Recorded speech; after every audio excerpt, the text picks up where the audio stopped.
რომის იმპერია დაეცა, მაგრამ მათ დატოვეს ცოცხალი მემკვიდრეობა. ძაღლი, რომელიც არასდროს იხევს უკან. ძაღლი, რომელსაც შეუძლია იყოს ბავშვის ყველაზე თბილი მეგობარი, ან მტრის ყველაზე საშიში კოშმარი.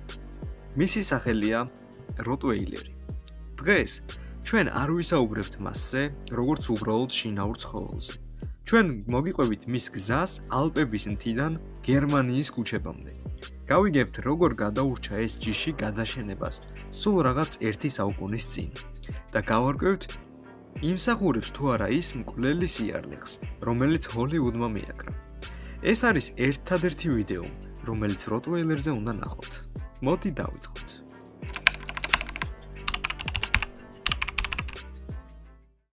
ბევრი ფიქრობს, რომ როტვეილერი გერმანელია. სინამდვილეში ის იტალიელი ლტოლვილია. მისი წინაპარი ლეგენდარული მოლოცერია, ძაღლი, რომელსაც რომაელები ომში იყენებდნენ. როცა ლეგიონები ალპებს კვეთდნენ, მათ სჭირდებოდათ უზარმაზარი ძაღლების საქონლის დასაცავად და მტრის შესაშინებლად. როცა რომი დაეცა, ეს ძაღლები დარჩნენ გერმანიის პატარა ქალაქში როტვაილში. სწორედ აქედან იწყება მისი აღზევება. შუა საუკუნეებში როტვაილი ხორცის ვაჭრობის ცენტრი იყო. კასავებს ერთი პრობლემა ჰქონდათ. ბაზრიდან სახლში ფულის დაბრუნება სახიფათო იყო. მათ იპოვეს გენიალური გამოსავალი. გაყიდული საქონლის მთელ ოქროს ქისაში ყრიდნენ და როტვეილერს კიდევდნენ კისერზე. მას ეძახდნენ როტვეილერ მეცგერჰუნდ, ანუ როტვაილელი ყასაბის ძაღლი. ვინ გაბედავდა იმ ძაღლთან მიახლოებას, რომელსაც ხარის ძალა და ეშმაკის გამოხედვა ჰქონდა. მაგრამ მე-19 საუკუნეში ყველაფერი შეიცვალა. გამოიგონეს რკინიგზა. საქონლის გადარეკვა საჭირო აღარ იყო. ფულის გადატანაც შეიცვალა. როტვეილერი უმუშევარი დარჩა. 1882 წელს ერთ-ერთ გამოფენაზე მთელ გერმანიაში მხოლოდ ერთი როტვეილერი იყო დარჩენილი. ჯიში პრაქტიკულად გაქრა. მაგრამ 1901 წელს მოხდა სასწაული, რომელმაც ისტორია შეცვალა. ჰამბურგის პორტში მრგვალი მეზღვაურები აბუნტდნენ. პოლიცია ვერ აკავებდა ბრბოს. ერთ-ერთ ოფიცერს თან ჰყავდა თავისი როტვეილერი. როცა სიტუაცია გამწვავდა, ოფიცერმა ძაღლი გაუშვა. ისტორიული წყაროების მიხედვით, ამ ერთმა ძაღლმა ისეთი სისწრაფით და ეფექტურობით დაშალა ბრბო, რომ მეზღვაურები პანიკით გარბოდნენ. მეორე დღეს ყველა გაზეთი წერდა პოლიციელ ძაღლზე. გერმანიამ გაიხსენა თავისი გმირი. 1910 წელს როტვეილერი ოფიციალურად აღიარეს პოლიციის და ჯარის ძაღლად.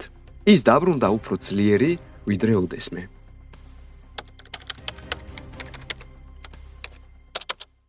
ახლა კი მოდი დავშალოთ ეს ტანკი ნაწილებად. ეს არ არის ჩვეულებრივი ძაღლი. ეს არის ფიზიკური ძალის ეტალონი. თავი და ყბა. როტვეილერის თავი არის მასიური კუნთი. მოდი ვისაუბროთ ციფრებზე, რომლებიც გაგაოცებთ. პიტბულის ყბენის ძალა 235 PSI-ია. გერმანული ნაგაზის 238, ხოლო როტვეილერის 328. ეს ნიშნავს, რომ მას შეუძლია ადამიანის ძვალი ისე გაწეხოს, როგორც თქვენ ტეხავთ ასანთის ღერს, მაგრამ ყბა ყველაფერი არ არის. მოდი ვისაუბროთ მკერდზეც. დააკვირდით მის მკერდს. ის ძალიან ფართოა. რატომ? იმიტომ, რომ შეტევისას როტვეილერი იყენებს ტექნიკას, რასაც ტანით დაჯახებას ეძახიან. ის არ გარბის და არ გკმენთ ფეხზე. ის გეჯახებათ მთელი სხეულით. 50-დან 60 კილოგრამიანი კუნთის შეჯახება იგივეა, რაც მოტოციკლის დაჯახება სრული სვლით. თქვენ ძირს ეცემით და მხოლოდ ამის შემდეგ ირთვება მისი 328 PSI ყბები. არის თუ არა ის მკვლელი? სტატისტიკა არ იტყუება. როტვეილერი ადამიანზე თავდასხმებში ლიდერობს, მაგრამ არის ერთი მაგრამ. ეს ხდება მხოლოდ მაშინ, როცა პატრონი იდიოტია. დიახ, პირდაპირ ვთქვათ. როტვეილერს აქვს უნიკალური თვისება. როტვეილერის გრუხუმი.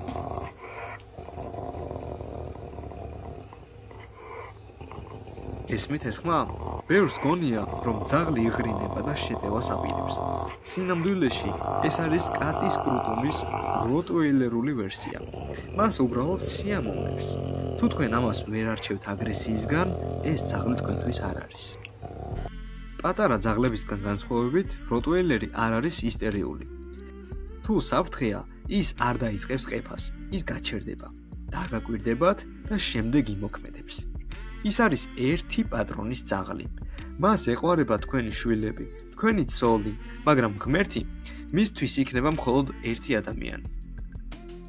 თუ გადაწყვიტეთ ამ ძაღლის აყვანამ, ჯერ საფულე შეამოწმეთ. როტვეილერი არ არის იაფი სიამოვნება. მოდი დავიწყოთ კვებით. დაივიწყეთ, რომ პური ჩაუყაროთ წვნიანში და ეს ეყოფა. არა, მას სჭირდება სუფთა ცილა.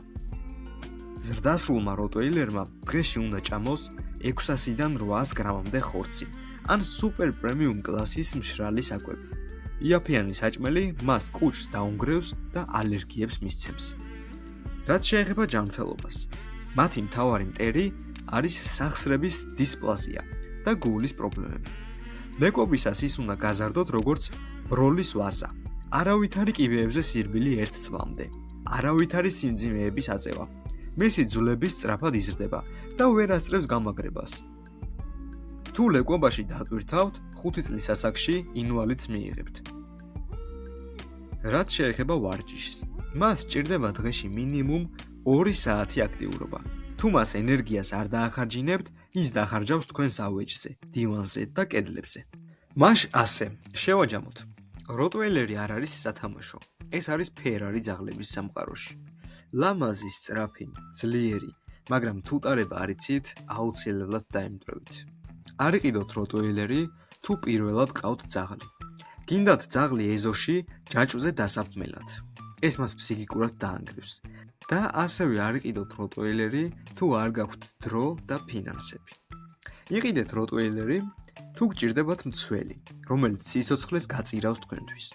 მზად ხართ იყოთ ლიდერი და გინდათ გყავდეთ მეგობარი, რომელსაც ექნება ლომის გული და ბავშვის სული. თქვენ რას ფიქრობთ? გაქვთ გამბედაობა მართოთ ეს გერმანული ტანკი? დაწერეთ კომენტარებში. როტვეილერი თუ დობერმანი.